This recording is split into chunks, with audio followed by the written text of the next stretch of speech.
Bienvenue dans notre rendez-vous hebdomadaire des petits éclats du deuil.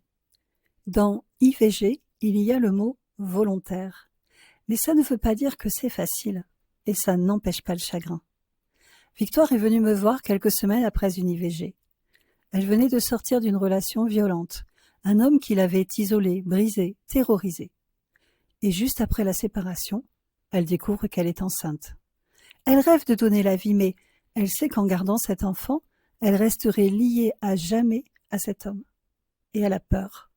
Peur de ne pas pouvoir protéger cet enfant. Peur d'être rattrapée. Alors elle prend une décision, la seule qui lui semble possible. Elle demande une IVG. L'intervention se passe bien, mais après, c'est autre chose. Elle me dit en arrivant, « Je crois que je n'ai rien à faire ici. Je ne suis pas vraiment en deuil. Je prends peut-être la place de quelqu'un d'autre. » Cette phrase, je l'entends encore. Et je sais qu'elle résume tellement bien ce que vivent beaucoup de femmes. Cette impression de ne pas avoir le droit d'être triste parce que c'était un choix.